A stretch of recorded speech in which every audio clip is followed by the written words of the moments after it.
इस वक्त मौजूद हैं हम ग्राम रुड़कली में, क्योंकि ये मीरापुर विधानसभा का एक हिस्सा है रुड़कली। और यहाँ से देखा जाए जाहिद हुसैन भी प्रत्याशी इसी गांव के हैं।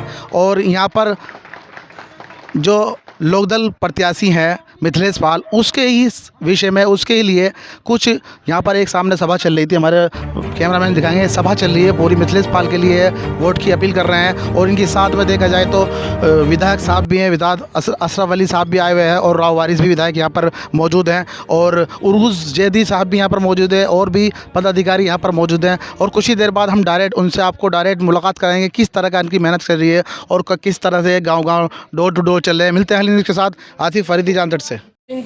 जब बसेरे के लिए लौटे सलीते मनशाहों का लचक जाना जरूरी है। आवाज दूंगा हमारे विधायक राव वारिस जी, जो अपनी बात आपके सामने रखेंगे, और आप जो है खामोशी के साथ उनकी बात सुने। मेरे मोहतरम बुजुर्गों, दोस्तों, नौजवान साथियों, प्यारे बच्चों, अस्सलाम वालेकुम। आज हमारे साथ आए हमारे में आपके यहाँ उपचुनाव होने जा रहा है। चंदन चौहान जी एमपी बने और आपको विधानसभा की दोबारा वोट डालने का मौका जो है मिल रहा है, और कैंडिडेट भी सब आपके सामने हैं। आप सभी समझदार लोग हैं, हमें बहुत ज़्यादा कहने की ज़रूरत नहीं है। ठीक है, आज हमारा अलायंस भाजपा के साथ है, मगर हमारे नेता की सोच जो है आज भी भाईचारे की, भाईचारा कायम रखने की, सब लोगों को साथ लेके आगे बढ़ने की, आगे चलने की उनकी सोच है। और जिस तरह का कैंडिडेट का जो है चयन हर पार्टी ने, हर पॉलिटिकल जमात ने किया है, वो भी आपके सामने है। और आप लोगों को बहुत सोच के समझ के मैं आपसे कहता हूँ, आपको राष्ट्रीय लोकदल के लिए वोट करना है।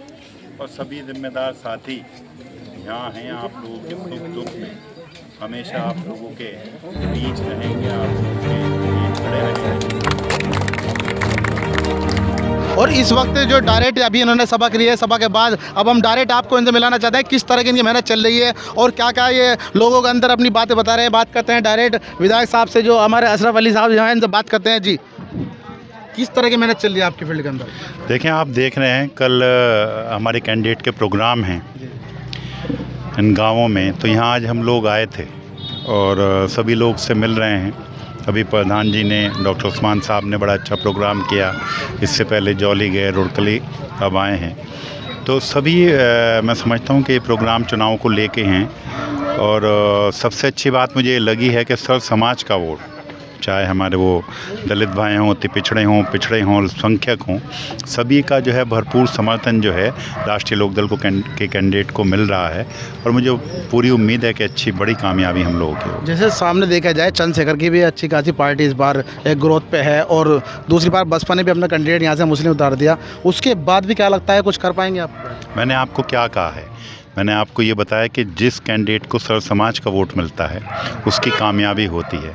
आप देख रहे हैं और कैंडिडेट की मीटिंग्स में भी आप जाते होंगे, और जिस तरह का आप मिथिलेश पाल का देख रहे हैं, और जो मैं डेली असेस कर रहा हूँ, जो यहाँ पे आए हैं, घूमे हैं, तो जिस कैंडिडेट को सर्व समाज का वोट मिलता है उसकी बड़ी कामयाबी होती है। और यही मिथिलेश पाल जी के लिए, जो हमारे आरएलडी के कैंडिडेट हैं, उनके साथ हो रहा है। और वो क्योंकि पहली भी यहाँ से विधायक रही हैं, जानी पहचानी हैं, सब लोगों को मालूम है। पहले मेरा मोरना होती थी, उसी के गांव में लगे हैं, कुछ परिसीमन हुआ था, कुछ नए गांव भी जुड़े हैं, मगर अच्छी कामयाबी यहाँ से होगी, हमें पूरी उम्मीद है। जैसे हम बात करें तो विरोध भी काफ़ी है, जैसे जाट समाज ने भी, आपने कहा कुछ दिन पहले, बहुत तगड़ा इनके खिलाफ। ये धीरे धीरे करके सब सही हो जाएगा। आपने देखा होगा जिस दिन टिकट हुआ था कुछ और बात थी। आप खतौली का चुनाव ले लें, खतौली का भी उपचुनाव हुआ था, चुनाव के 6, 7, 8 महीने के बाद, 1 साल के अंदर हुआ था। तो वहाँ जब मदन भैया को टिकट हुआ तो 1-2 दिन ऐसे ही हुआ, मगर जब चौधरी साहब आएंगे, चौधरी साहब के आने के बाद अभी मीटिंगें हुई हैं, इलेक्शन सही से अभी शुरू भी नहीं हुआ, क्योंकि इतना बड़ा त्यौहार दिवाली था। अब उसके बाद में अभी प्रोग्राम लगेंगे, वो आएंगे सब। पहले तो गुज्जर, उसकी बात कर रहे थे हम जाट समाज के, अब तो गुज्जर समाज भी बहिष्कार पर उतर गया। अभी कल हमने उनमें गुज्जरों के बीच में थे, उन्होंने भी कहा हम चुनाव बहिष्कार करेंगे। देखें, इक्का दुक्का मतलब ये होता है, आपके सामने कहा होगा। चंदन चौहान जी बिजनौर से, पहले यहाँ से हमारे विधायक थे, अब बिजनौर से एमपी चुन के आए हैं। और ऐसा नहीं है। हमारे पार्टी में विधायक मदन भैया जी भी हैं, सभी गुर्जर समाज को अच्छा प्रतिनिधित्व चौधरी साहब ने दिया है और मुझे पूरी उम्मीद है सभी लोग जुड़ के चलेंगे। और देखें 100% तो होता नहीं है किसी के भी साथ। मैंने आपको कहा है सर्व समाज में जिस कैंडिडेट का वोट होता है उस कैंडिडेट की बड़ी कामयाबी होती है। नहीं, पिछली बार की बात करके इस बार हम देखें तो पिछली बार समाजवादी और लोकदल का गठबंधन था, इस बार बीजेपी का गठबंधन है और मुस्लिम बहुल्य क्षेत्र ये माना जा रहा है। उसके बाद भी मुस्लिमों में 2-3 टिकट अपने हो गए हैं, बसपा ने और चंद्रशेखर ने उतार दिया। क्या उसके बाद भी कुछ कर पाएंगे? मैं यही तो कह रहा हूँ, आप समझ नहीं रहे हैं। आपको मैंने यही कहा है कि सर्व समाज का वोट, चाहे अल्पसंख्यक हो, चाहे पिछड़े हों, दलित हों, पिछड़े हों, अगड़े हों, सभी का वोट आपके कैंडिडेट को, आरएलडी के कैंडिडेट को, मिथिलेश पाल जी को मिल रहा है और यही हमारी मजबूती है। बहुत बहुत शुक्रिया। और ये थे हमारे राव साहब, ये थे हमारे जो अशरफ अली साहब हैं, इन्होंने भी अपनी बात बताई थी। राव साहब भी हैं, बाकी और भी हैं। राव साहब से भी 2 बात पूछ लें। जी राव साहब, ऐसा क्या लग रहा है कि आपको यहाँ पर आना पड़ गया इस बार? ये मुस्लिम एरिया है, मुस्लिम बहुल्य क्षेत्र माना है। ऐसा है कि वंदे भारत आपके एक चैनल है, इसकी पहुंच बहुत दूर तक है और आप इस क्षेत्र से हैं, आप लगातार निरंतर लोगों के बीच में हैं।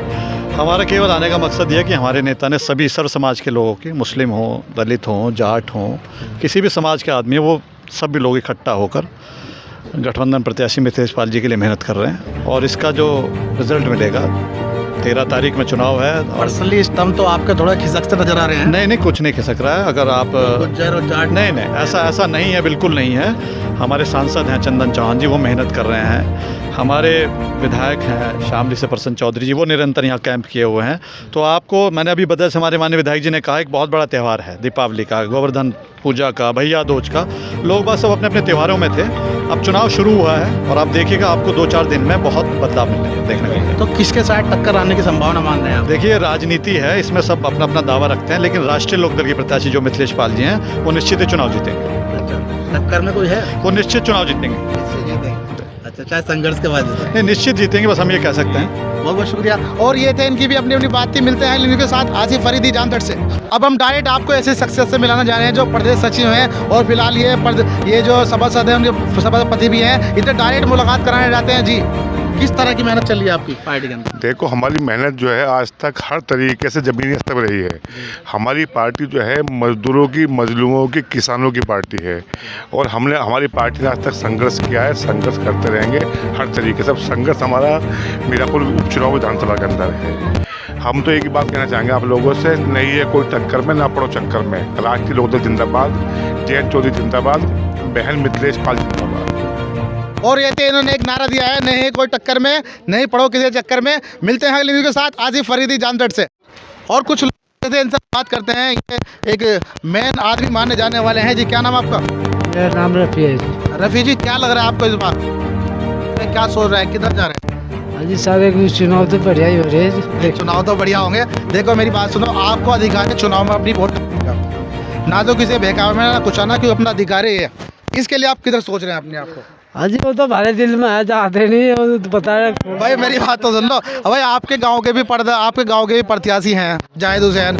इधर देखे इंडिया गठबंधन भी है, बहुत सारे लोग यहाँ पर अपने अपने चुनाव में अपनी बाजी लगा रहे हैं। आप क्या सोच रहे हैं? हाँ जी, हम तो गठबंधन भी देने की सोच रहे। गठबंधन कौन सा वाला गठबंधन? ये है जी अखिलेश वाला। बहुत बढ़िया, ये अखिलेश वाला है। जी भाई साहब, आपका क्या नाम है? शमशाद जी, क्या काम करते हैं आप? मेरा मजदूर आदमी है। क्या सोच रहे हैं इस बार, किधर जा रहे हैं? नलके को देंगे वोट। लड़के को वोट देंगे? अच्छा, सोच समझ के रहे, किसी ने कहा? नहीं कहना कौन, 65 साल की उम्र हो रही। अच्छा, लड़के की तरफ है। ये तो साइकिल की तरफ है, तब लड़की की तरफ। वो तो कोई कहीं जाग रहा है। अच्छा, कुछ लोग थे, इनकी बात अपनी अपनी बात थी और बात करते हैं। जी चाचा, क्या नाम हुआ? सालिम। हाँ, क्या काम करते हो? खेती करते हो, किसान हो। क्या सोच रहे इस बार इलेक्शन में? कुछ लड़के को देंगे वोट। लड़के को वोट देंगे? पहले भी दिए नलके को, पहली बार दोगे? पहले भी दिए, इस बार फिर नलके पे जा रहे हैं। अच्छा, और तारे गांव के जो उठ रहे हैं जाहिद हुसैन, इनके बारे में क्या मामला? इनके बारे में तो ठीक हो, इनके बारे में भी इनके बारे में भी ठीक हुई, नहीं भी देंगे कुछ नहीं भी देंगे। यानी किधर कहने के बाद बोल रहे हैं या अपनी बात बता रहे हैं? अपनी बता रहा हूँ मैं तो। अच्छा भाई, अपने आपके गांव के पड़ोसी आपके अब नहीं है, वो भी है यार, ये भी है, तो किधर जाओगे फिर? बताओ। इधर ही जाएंगे नलके पे। नलके भाई, और इनका भी कहना ये था, कुछ लोग आपके सामने में अपने आपको अलग अलग मिला है। मिलते हैं अगली वीडियो के साथ। आसिफ फरीदी जानसठ से।